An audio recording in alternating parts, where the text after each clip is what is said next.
Hey guys, it's Steve from NetsGC. Today's video, I wanted to kind of talk you guys and walk you guys a little through settings that most of the competitive pros be using in Pro-Am and Park for those of you guys that are interested.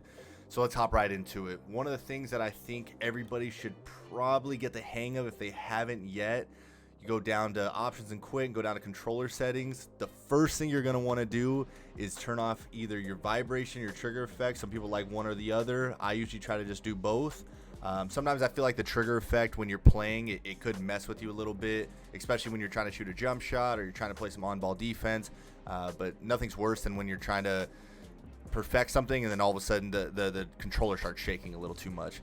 So I like to turn those off.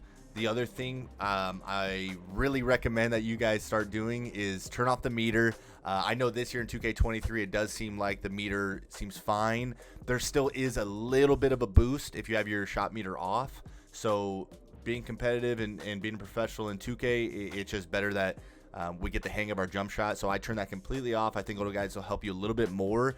It might take a little bit longer to get used to, and that's fine. You know, that's why they have these things like what I'm about to show you with the Gatorade court where you can practice and shoot around. So get that shot meter off and just practice. It might take a day or two, but you'll get used to it and you'll realize that it's a little bit more smoother. You don't always have to look at the bar or maybe your guy's feet.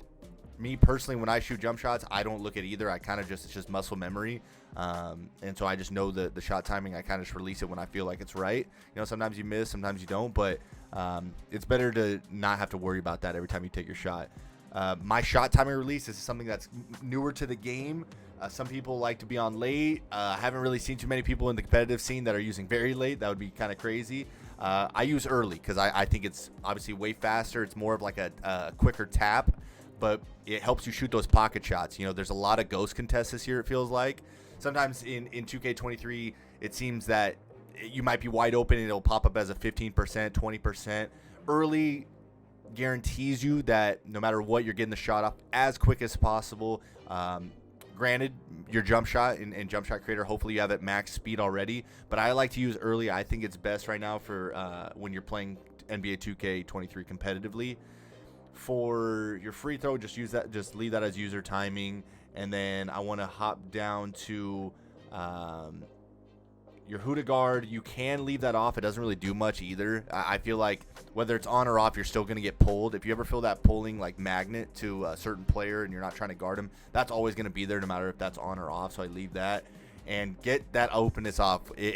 If you're trying to be a competitive player in let's say MPBA or WR, any of those underground tournaments that are kind of going on, turn the openness all the way down to 1. Doesn't help you. I know they say that openness isn't in multiplayer this year, but something tells me it still is because I see some wild passes. So get that off.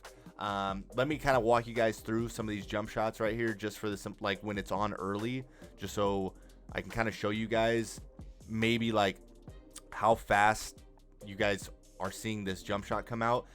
So that first one, like I said, you're gonna mess up a little bit and just got to get used to it. It's a little different feeling in the Gatorade section. Okay, there's one right there. There's a little green. But I feel like the jump shot just comes off way quicker, way smoother when it's on early.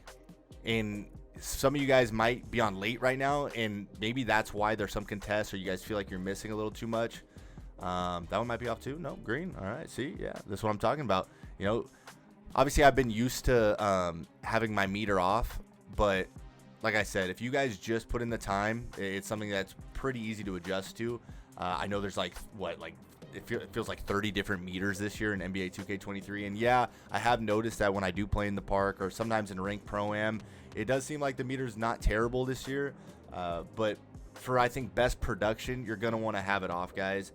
Right now, this jump shot that I'm using is the O'Shea Percent one. If you guys go back to our Nets Gaming Crew YouTube, you'll be able to see all those jump shots that I use. Like I said, grab one of those jump shots, throw them on, take the meter off, make sure you're not looking at that big meter anymore, and just get used to those jump shots. You know, most of them are going to be green. I think you'll be fine.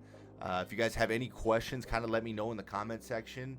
Hopefully this guy helped you out a little bit. I know I'm a power forward in the center, so I play the 4 and the 5, so my settings may be a little bit different compared to everybody else's. So maybe next time what we'll do, if you guys like this video and you guys want to see maybe the settings for, let's say, some dribble styles, whether that's like absolute or camera relative you guys want to see that, maybe I'll get a guard in here with us and we'll make a video on what the guard settings mostly are. So just quick to recap, the big points I wanted to hit on was get that jump shot timing too early and try that out, and turn the jump shot meter off. Try those two things out. Let me know how they work out for you. You can at me on Twitter, at me in the comment section on YouTube. I appreciate you guys taking the time to watch this video and hang out with me for a little bit. Make sure you follow Nets Gaming Crew on all of our social media platforms: Twitch, Twitter, TikTok, Instagram, YouTube. Subscribe to us. And other than that, have a good one, guys, and I'll be seeing you in the next video.